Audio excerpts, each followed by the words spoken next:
Court calls State versus Robinson. Ms. Stubbs. May it please the Court. I represent Marcus Robinson together with my co-counsel Don Beskin, David Weiss, and Brian Stoll. I plan to address two topics this morning. First, why the passage and application of the Racial Justice Act repeal retroactively violates the state constitutional bars on arbitrary punishment as well as discrimination. And second, why dismissal of Mr. Robinson's Batson claim was improper. I would like to reserve 5 minutes for rebuttal.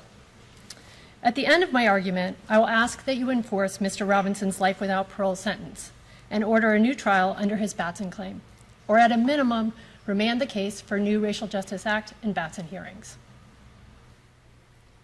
Never before has a state done what the state of North Carolina is attempting to do here. And never before has any court sanctioned dismissal of comparable allegations and proof of racial bias. The state's position is now that the Racial Justice Act has been repealed, we should forget about the evidence of discrimination and move on. But as Justice Kavanaugh wrote in Mississippi versus Flowers, the court cannot look away. North Carolina has taken 4 steps on its path to this juncture, each without historical parallel. This chain of 4 events collectively form the basis of the state constitutional equal protection, anti-discrimination, and arbitrary punishment claims, and I will address each stage briefly.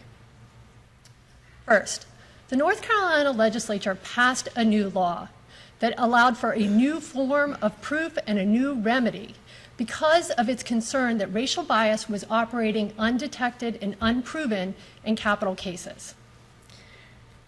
Second, in the next phase, in the wake of the law, defendants, including Marcus Robinson, were given an opportunity to and afforded discovery and uncovered new evidence that had never been available. This new evidence was presented at an evidentiary hearing for Mr. Robinson. He was the first person and indeed one of only 4 people who proceeded to hearing under the Racial Justice Act. As Justice Morgan asked earlier, this is new evidence.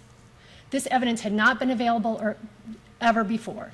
In Mr. Robinson's case, there was no Batson objection at trial by his white former prosecutor defense counsel.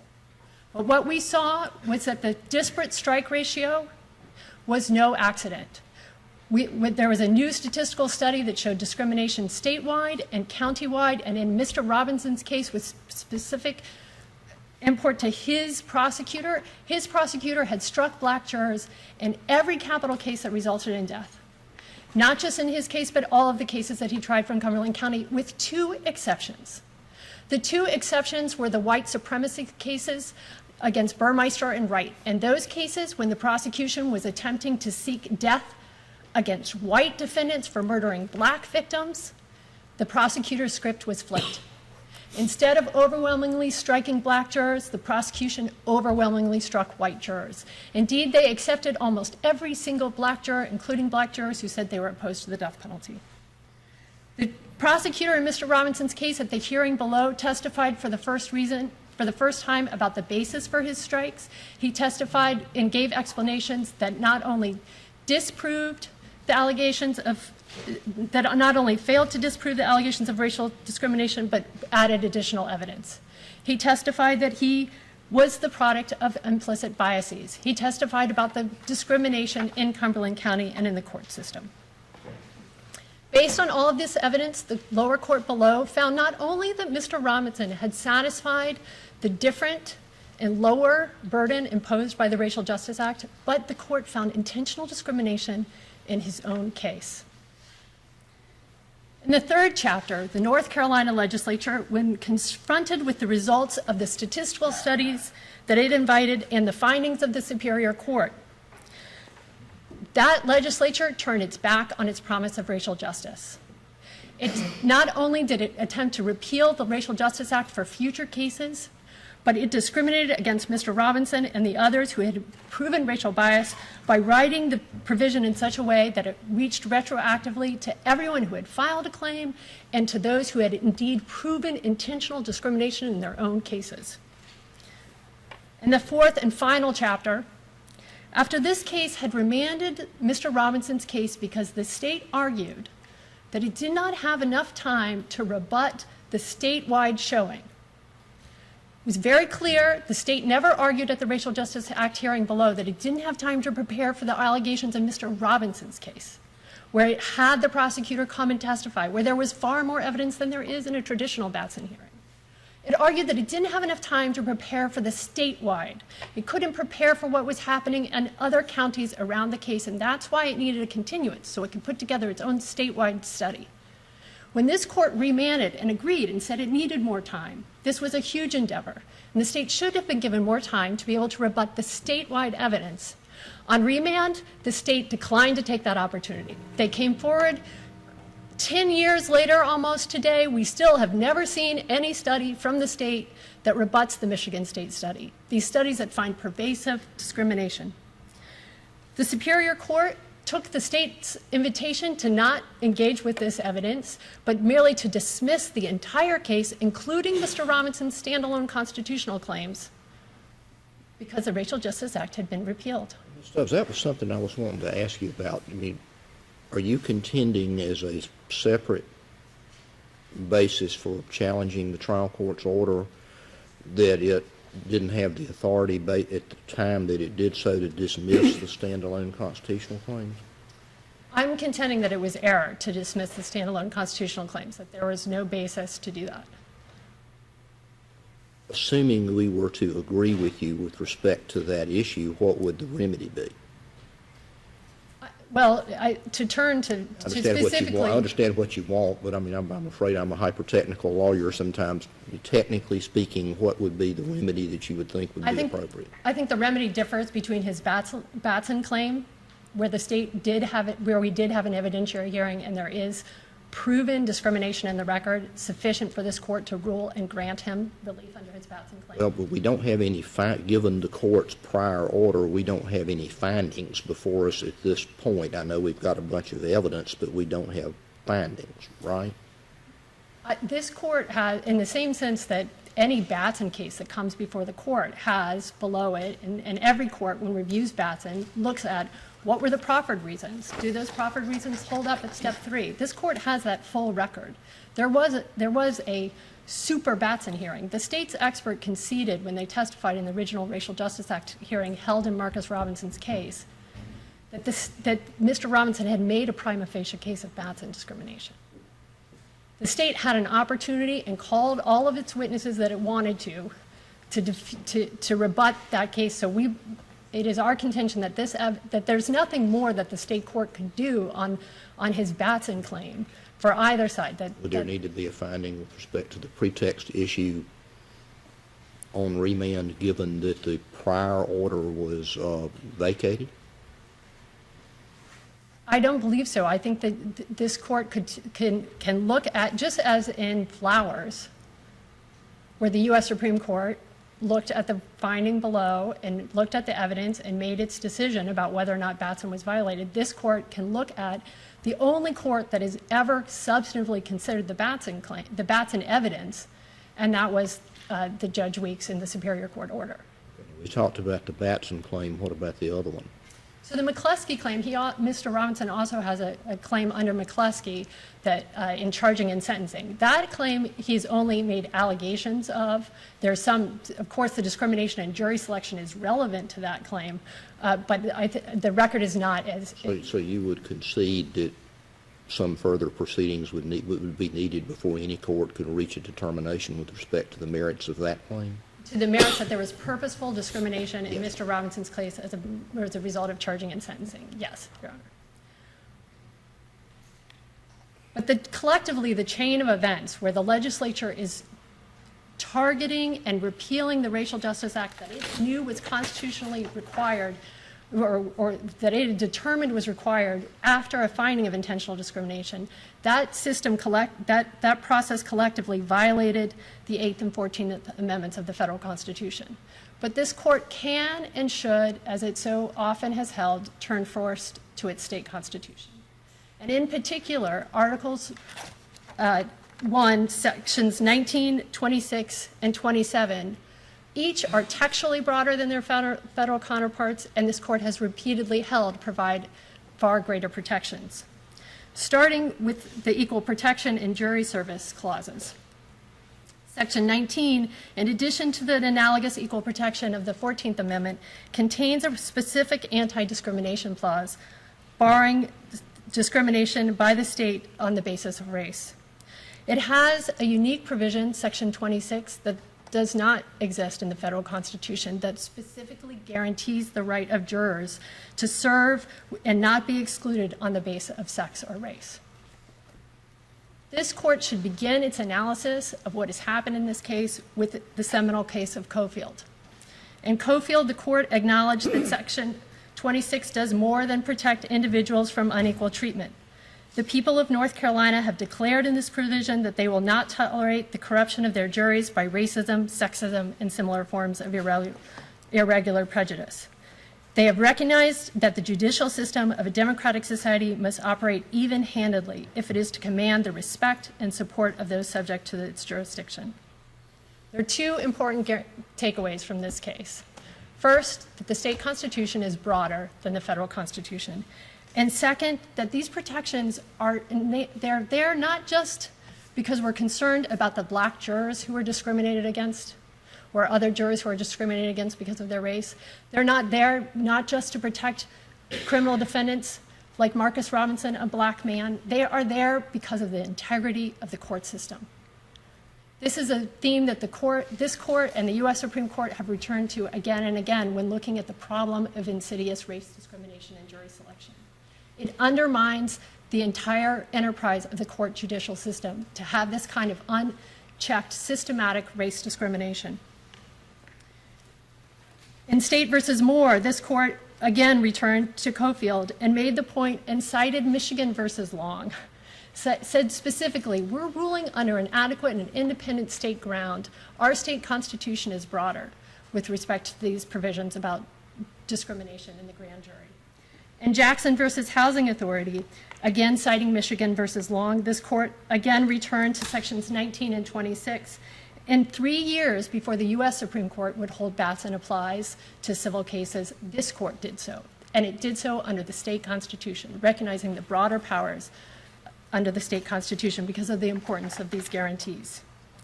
These are principles that are recognized in the state's own brief in the common cause litigation. They talk about how the state courts are uniquely and fully equipped to remedy these kinds of problems, that for more than 2 centuries, the state courts have recognized their power to strike down unconstitutional laws. And that since these provisions were written in 1971, they have the equal protection, it's been given broader applications. There's not only these rights in the integrity of the courts, but there's the broader principle contained in equal protection about why it is not acceptable for the legislature, when confronted with evidence of systemic discrimination, and as you heard earlier today, the legislature had, it's very clear in these exhibits that have been proffered before this court, the legislature had seen all of the findings. They had had testimony from the statistician from Michigan State. They had reviewed the Robinson case. At one point, they referred to the repeal provision as the Robinson provision. They were aware of the record, and they turned their back on the record and said that we want to go forward with capital punishment. And if the price of discrimination means that that some people are going to be moved from, the price of addressing discrimination means we're going to remove people from the death row, then we no longer want to accept that bargain. That pronouncement was unconstitutional. It violates equal protection. The United States Supreme Court and this court have repeatedly held that the legislature cannot, even if it's facially neutral, the legislature cannot target and engage in purposeful discrimination in this way that has a discriminatory impact. And the course of events that you've just outlined, doesn't that make this case just like Reitman versus Mulkey, the 1967 U.S. Supreme Court case that you brought to our attention in your memorandum of additional authority? Yes. So it is very similar to that case. In that case, the state of California had passed various local anti-discrimination provisions, and through a ballot initiative, the state attempted to repeal the operation of those anti-discrimination provisions. And the U.S. Supreme Court upholds what the California Supreme Court finds, which is that even though the provision itself, the ballot initiative provision, was facially neutral, you have to look at the history and the application and the intent when you're determining whether it's an equal protection violation. And there, it was very clear that the operation and the intent was to allow this private discrimination to continue. Here, what the state is inviting this court to do is to allow the North Carolina legislature to look and find race discrimination and then to take away any way to litigate that race discrimination. Well, you're not saying they couldn't repeal it. You're just saying the effect of the repeal as to your client was unconstitutional. I'm arguing two things. First, most narrowly, certainly with respect to Mr. Robinson, it is unconstitutional. But the repeal itself, there is a broader argument that the repeal itself is evidence of intent to discriminate under these federal equal protection cases. And this court can certainly apply its equal protection doctrine to reach that. Well, the legislature certainly was not constitutionally required to enact the Racial Justice Act in the first place, correct? Yes, and this is the heart of the state's argument, which is it wants this court to say, was it required to enact the Racial Justice Act? No. So then could it repeal the Racial Justice Act? Yes, and just omit everything that happened in between. But what the U.S. Supreme Court equal protection case law tells us is that that is not the question. The question is on the record, could the legislature repeal the Racial Justice Act? And when the discrimination that it feared it would find was found, the calculation changes. Well, I think you're making a somewhat broad argument. I didn't read your earlier briefs to suggest that the state could never repeal the Racial Justice Act, only that the way they did so unconstitutionally affected your client. I sometimes think of this case as like a law school exam because there are so many different constitutional provisions. And certainly many of the arguments that we have advanced have are narrow and specifically targeted to people who won at hearing. But our equal protection argument, where we cite Yick Woe, and we talk about the fact that the equal protection argument in its broadest form is that the retroactive, by repealing to anyone who had filed a claim, the legislature violated equal protection. We also advance the argument that certainly with respect to Mr. Robinson, is additionally unconstitutional. I'd like to turn to Mr. Robinson's Batson claim. As I've discussed, this court has before it the evidence that it needs to grant relief on Mr. Robinson's standalone Batson claim. The court should reverse the dismissal below and look at the evidence, uphold the evidence, and find that Mr. Robinson is entitled to relief. The state argues, as we heard in the argument before, that the constitutional problems with repealing the Racial Justice Act can be discarded by this court because there are still constitutional hypothetical avenues out there. But what's happened in Mr. Robinson's case belies that legal fiction. Mr. Robinson filed under Batson versus Kentucky a 17-page single-spaced amendment setting forth all the evidence that had been found and why that entitled him to relief. The state argued procedural bar. They argued for dismissal of his claim below. They argued he wasn't entitled to his day in court and that the state should essentially be allowed to proceed with his execution. On appeal to this court, the state abandoned those arguments. The state, in our briefed what the counsel for the state alluded to earlier, the statutory exceptions for why we should not be bound, why this court should reach the merits of his claim despite the procedural bar. We also argued that if this court applied the Racial Justice Act repeal, it contains in it an inherent procedural bar waiver. We made those arguments to this court, and the state declined to engage with them at all. The state instead just reiterated the wonderful importance of the constitutional protections and talked about many of the same cases that we talk about in our brief. The North Carolina appellate rules do not allow the state to abandon its argument with no consequences. This court should find that the state has waived the procedural bar argument under North Carolina Appellate Rules 28b-6. The state is trying to have its cake and eat it too here. It's trying to argue that the dismissal of his claims doesn't raise constitutional protections because he can argue it some future day. But there's no argument about what would be available to him in the future that's not available to him today. It reminds me of the state's answer to Justice Earls that the Constitution, that it is sufficient under the Constitution to bring evidence, statistical evidence of discriminatory impact. No court has ever held that, and the state's argument is a radical reimagination of the powers. That's the entire purpose of the Racial Justice Act, was because that evidence was not previously sufficient. This court should hold the state to the law as it has been interpreted, and it should look at the record below and find both that Mr. Robinson is entitled to relief on his claim and that it's not procedurally barred.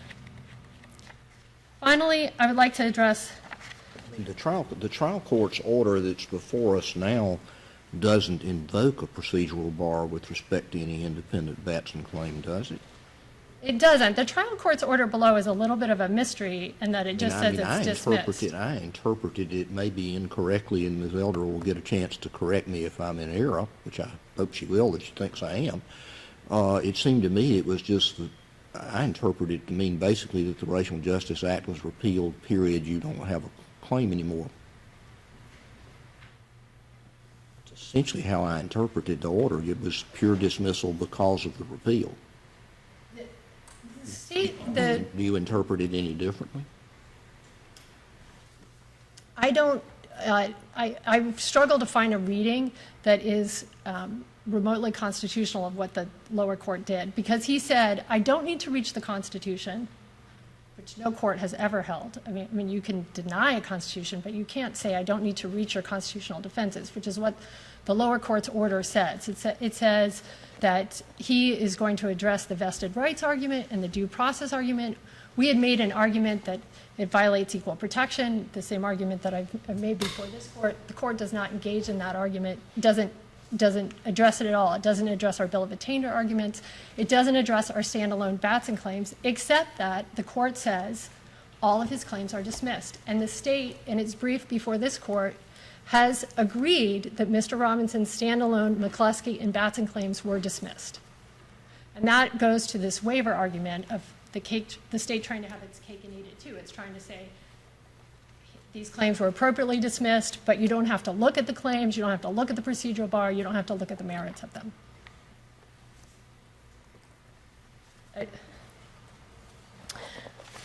Finally, this court should look at its provisions and the state constitutional bar on cruel or unusual punishment. As a descriptive matter, the court has said that it has interpreted, largely in non-capital cases, the provision to be coextensive with the U.S. Supreme Court. But this court should take this case as an opportunity to interpret the North Carolina broader textual language of a bar on cruel or unusual punishment to bar what has happened in this case. There are a number of recent court decisions, including the case from the state of Washington and Gregory, that talk about why cruel and a bar on cruel punishment is broader than a bar on cruel and unusual under the Eighth Amendment.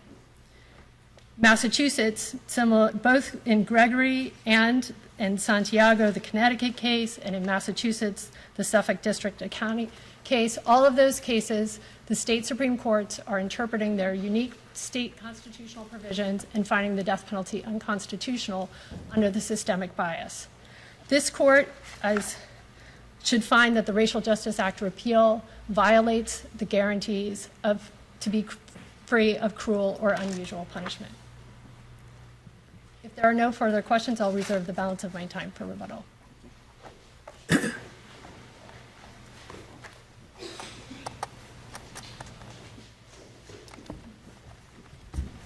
Elder.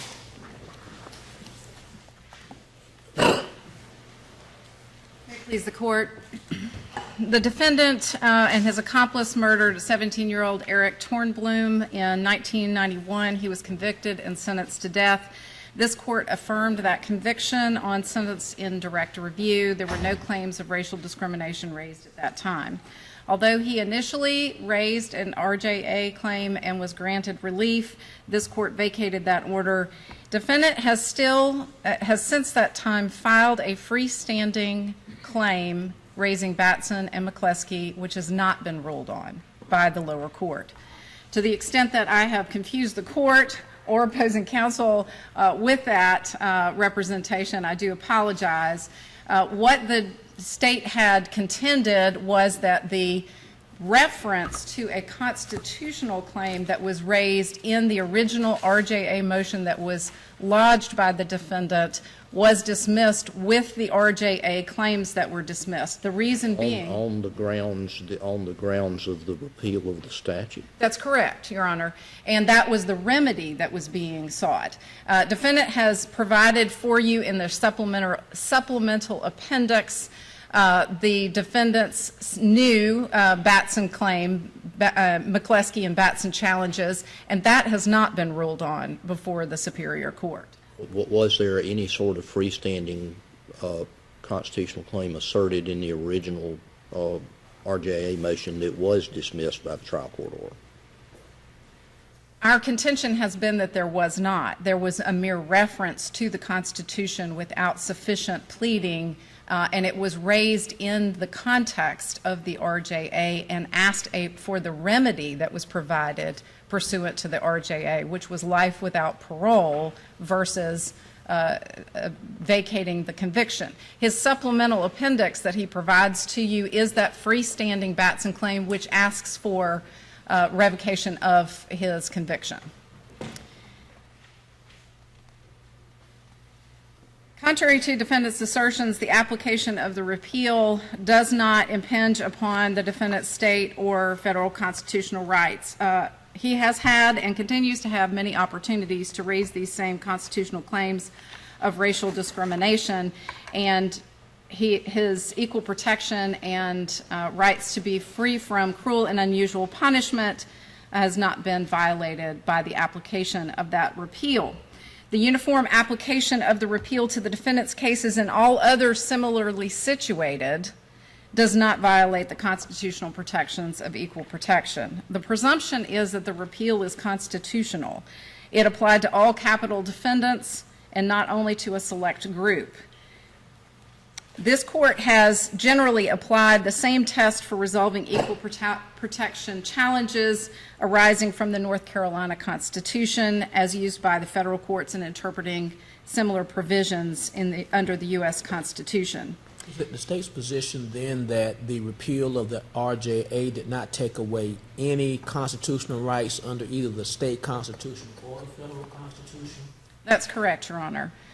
To the extent that there was any overlap, the defendant has retained constitutional rights, and the repeal made that abundantly clear, that the defendant would retain all state and federal constitutional rights to raise claims of racial discrimination. So I want to ask you about something that was touched on in Ms. Stubbs' argument. On page 9 of Judge Spanhauer's order, the next to last paragraph says, "This court decided these cases based upon an analysis of the statute in question and the applicable law pertaining to the question presented. The court has not found it necessary to reach the questions of constitutional law raised by the defendants except as discussed in Keith Supra." I'm having a little trouble understanding what the court was saying there, given that the whole issue before the court was whether or not the repeal, which was stated in clear language, passed constitutional muster. So how could the court not consciously have stated that he was not addressing constitutional issues when that was really what was before him?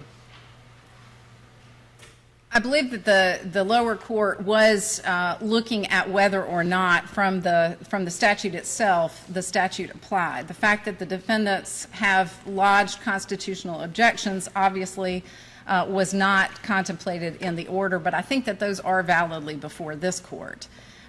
with perhaps the notable distinction of if this court were to determine that it didn't have the facts that it needed for a bill of attainder determination, since there were no findings of fact made below. But the other constitutional provisions, I believe, are validly before this court. Well, we don't normally rule on, as you know, we don't normally rule on constitutional questions that have not been passed upon by the trial court. Why should we deviate here? The lower court's determination, although the lower court did not rule on the constitutionality of the repeal, I do believe that those are validly before this court. The repeal statute's application was not arbitrary, was not a distinction between defendants, but reflects a well-established law allowing the application of enacted legislation during the pendency of litigation. The repeal applied to all pending claims, including those which had initially gained relief but were vacated upon appellate review before this court. The legislation took that into consideration, that this court would have that opportunity to review any orders that had been granted, that granted relief. The defendant here has failed to show a discriminatory purpose and effect to the application of the repeal in his case as it's been applied to all other similarly situated criminal defendants. There is no discriminatory purpose of the legislature, which specifically noted here that criminal defendants would retain all state and federal protections afforded to them to ensure that prosecutors who selected a jury and who sought a capital conviction did not do so on the basis of race, and that the jury that hears the case is impartial, and that the trial was free from prejudicial error of any kind. That representation in the legislation itself disproves any sort of discriminatory purpose or effect. Can I ask you a question about that, your interpretation of that language in the legislation? Because if it means anything, can it possibly mean anything more than we as the state legislature can't overrule the United States Constitution? Does it mean that the procedural bars that otherwise would be in place shouldn't be in place in these cases?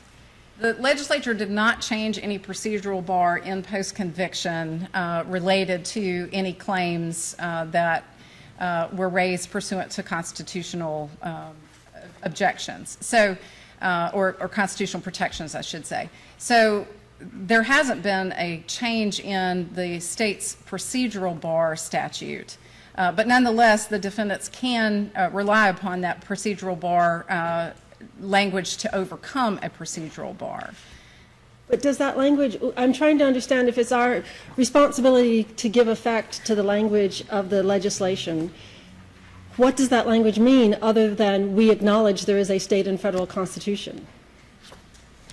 I believe that's what it means, that there is a state and federal constitution which protects the defendant's rights. Why would you need to do that? Isn't that sort of self-evident? It is self-evident, but I think it's telling that the legislature put it in the repeal that there is a recognition that these claims of racial discrimination may be raised and continue to be raised, and that the effect of that legislation was not to divest any defendant of any properly raised, pleaded and raised constitutional challenge.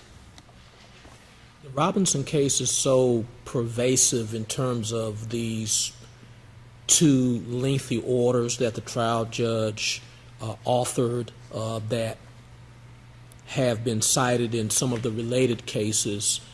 While the defendant in this case points out that the mere repeal of the RJA itself is discrimination, how should this court look at the timing of the legislative repeal in the sense that it was repealed after the Robinson decisions came out on the RJA claims of Robinson? I think that this court would look at the repeal the same way this court would look at other repeals of statutes, that this court would look at the well-established law that this court has, that legislation may be repealed during the pendency of litigation.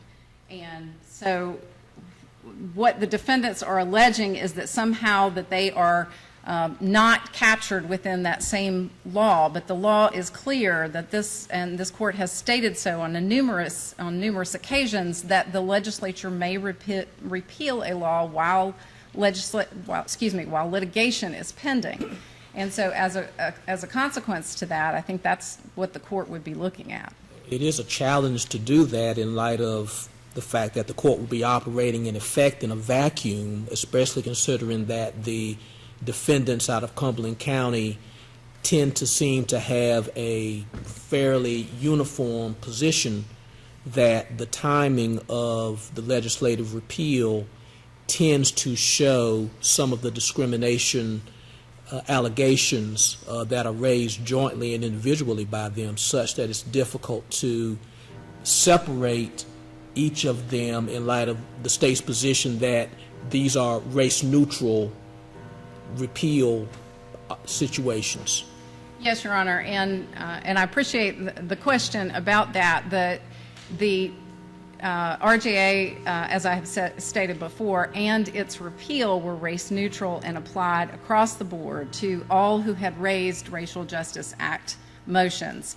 Over 90% of death row filed under the RJA of varied races, and this repeal applied to all of them. The fact that the legislature made clear in the repeal that its repeal would not apply to any defendant whose order on appellate review was affirmed indicates that there is not a purposeful or discriminatory intent against the defendant in this case, because the legislature very clearly is affording for this court's appropriate appellate review of any order that came before it. Had the legislature been intent otherwise, it would not have contained that provision.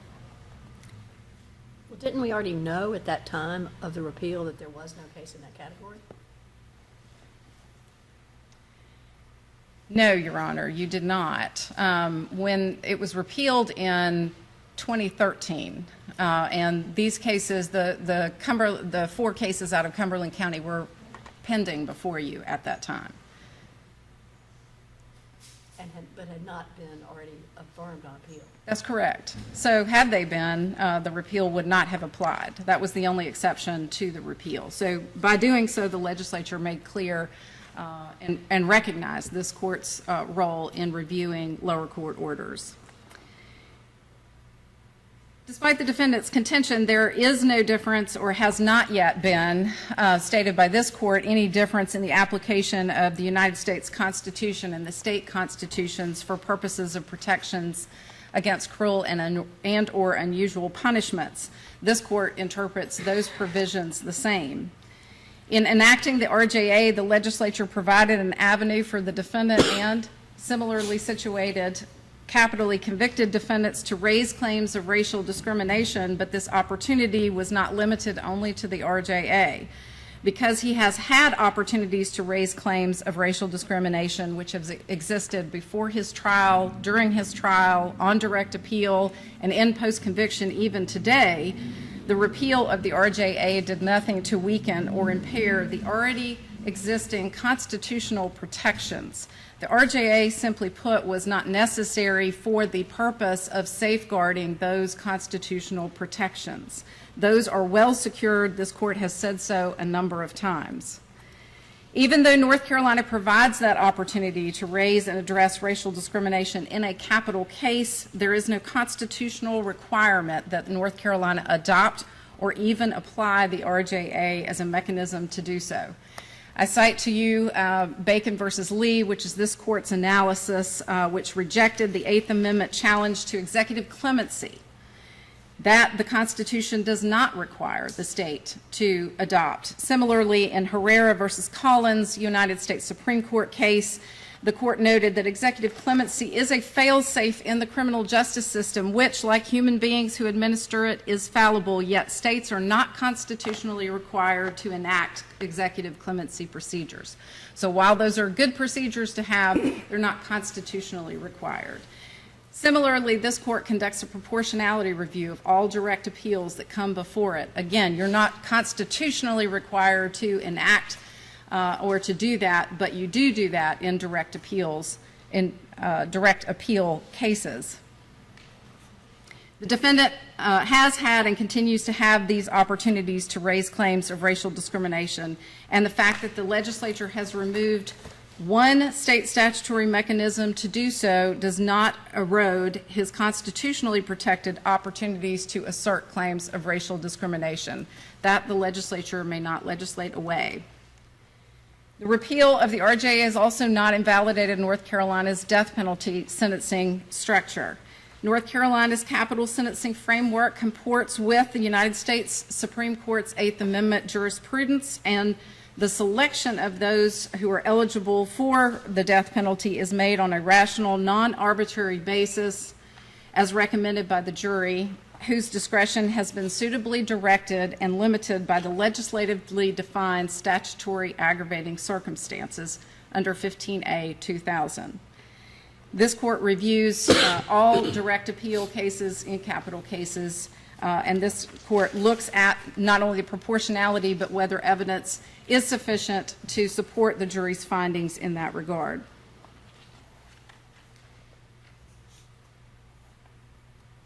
The defendant's constitutional claims of racial discrimination are not, in his freestanding Batson and McCluskey claims, are not appropriately before this court. There is yet an opportunity for the defendant to assert those, as he has done, and to follow up with the Superior Court in providing any amount of evidence which that Superior Court would find relevant to that determination. Because of this, the defendant, provided he can overcome any procedural bars, has that opportunity. So despite the defendant's sweeping request for review based upon all his constitutional attacks on the implementation of the death penalty in this case, this court's task is actually very limited. It is limited to the application of the repeal. In this case, his assertion of constitutional claims of racial discrimination based upon evidence which may be submitted at his subsequent hearing is, again, not properly before this court. I do have one question about this limited question of the application of the repeal. Is it the state's position that applying the repeal in this case meant that when this court vacated the lower court's order, the case was over? That there was no longer, the petition was void, the case was over? It is the state's position that the application of the repeal did apply after this court vacated the lower court's order, yes. And so then what do you make of the fact that, in fact, this court ordered that there be further proceedings? This court did remand, that's correct. However, the remand order, again, that suggested an evidentiary hearing doesn't constitute the order of this court. It's not the effective order of this court. There was no requirement of this court that there be an evidentiary hearing. The court's reference to a possible evidentiary hearing was in the context of authorizing appointment of experts and or statistical studies should one be commissioned, but it doesn't make a determination in the case. And as a result, neither this court or any other should be relying upon that as the law of the case here. And to your point, doesn't the remand order from this court also direct the trial court to consider the state's constitutional and statutory arguments? That's correct. That's correct, Your Honor. This court's order specifically said on remand the trial court should address the state's constitutional and statutory challenges to the RJA. Which one could read as an indirect reference to the repeal? It certainly could, yes, Your Honor.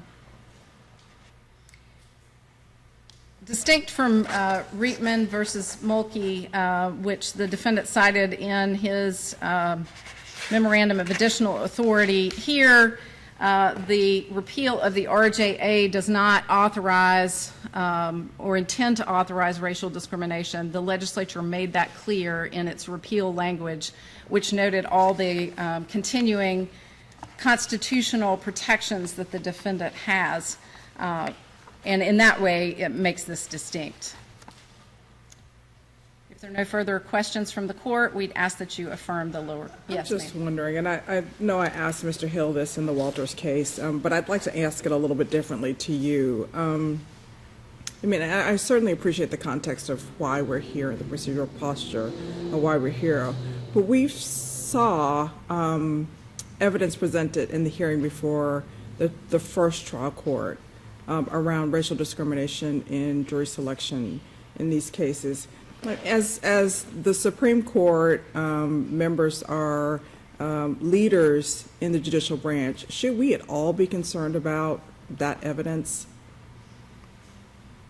You very well may be concerned about the evidence. You don't have findings of fact and conclusions of law to review regarding that evidence. Well, we had findings in the first hearing. Those findings have been vacated by this court. But should we just ignore them if there is evidence of racial discrimination in these kinds of trials? I don't believe that an order of this court regarding the repeal and the application of the repeal ignores that evidence, because that evidence may be submitted in some future, some pending claims of racial discrimination. Well, and I think you're right as to specific cases, but I guess what I'm asking is, if we are leaders of the judicial system, should we be concerned about any evidence of systemic racial implications in these cases? To the extent that the Constitution affords the defendants, any defendant, the opportunity to establish racial discrimination, the courts have been clear that historical evidence, statistical evidence, anything that's relevant to establishing racial discrimination in a defendant's case comes in before the court. And so this court has those opportunities to review those. The fact that, and what you may be getting to is statewide statistics. What about these statewide statistics? While statewide statistics, which have not been fully determined in a proceeding that was not the result of an unfair proceeding, which was what this court has found, have not yet been determined finally before a lower court. But statewide statistics of whether somebody discriminated in one part of the state doesn't go to whether or not the defendant sustained racial discrimination in his case. So while the court may be concerned about, as we all would be, concerned about racial discrimination on a systemic basis, the question that must come before this court ultimately will be whether racial discrimination affected a defendant's case. Otherwise, a defendant couldn't prove that racial discrimination was occurring in one part of the state but never affected his case and be able to win on that basis. Similarly, a defendant could not prove that even though or the state couldn't argue that even though racial discrimination occurred in his case, somewhere else in the state there wasn't racial discrimination going on. That would not be a fair process either. So my contention to you is that there are mechanisms within the criminal justice system that are well secured, that afford defendants the opportunity to raise these claims and this evidence before. In individual cases? In individual cases, yes, Your Honor. And to that point, the legislature, the legislature did not take up the call of McCleskey in enacting the RJA. What McCleskey stated was that legislatures are better equipped to be able to have the flexibility to review statistical studies than courts in that context. And that very well may have been the context that was being contemplated there, that there may be systemic concerns that a legislature would be better equipped to be able to evaluate, because in the court system we look at the defendant's case themselves, and that becomes the most relevant thing that this court looks at as to whether or not racial discrimination has occurred in a defendant's case. With no further questions, I'll ask that you affirm the lower court. Thank you. Ms. Stubbs.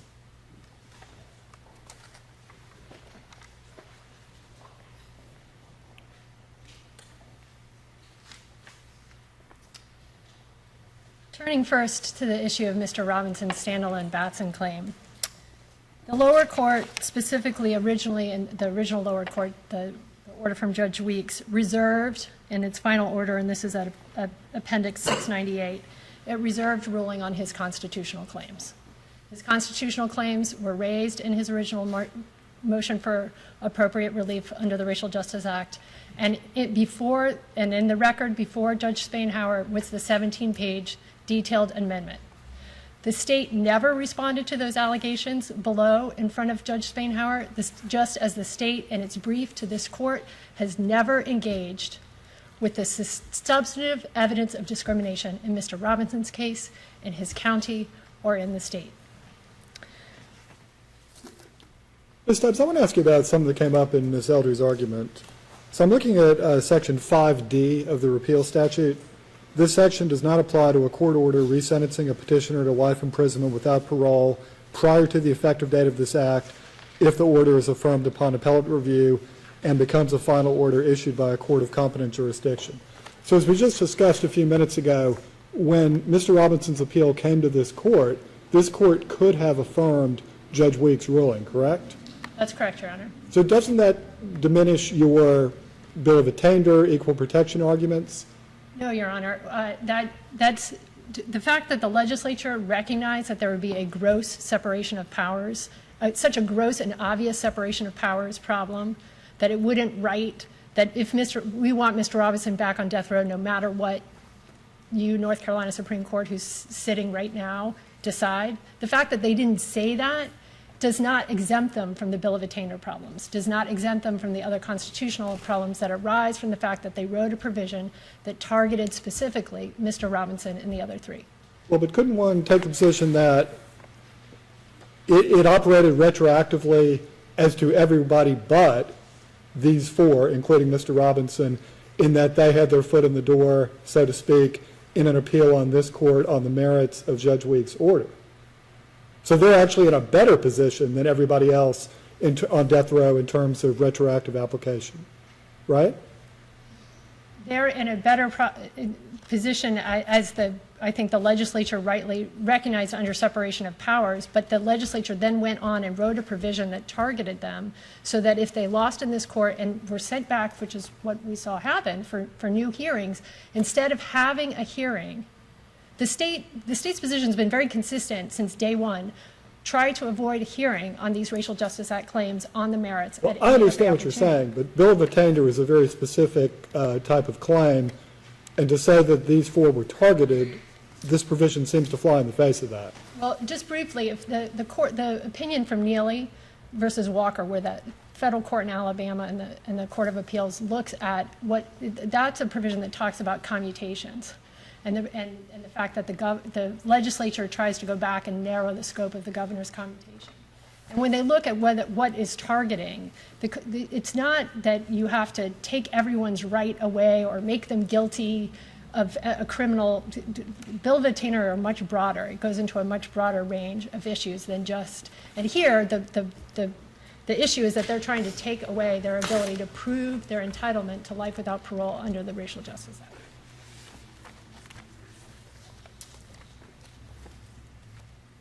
The court should decline the state's invitation to sanction dismissal of Mr. Robinson's case when he has alleged, and indeed in front of the only court that ever considered the case on its merits, proved racial discrimination in his own case as well as his own county.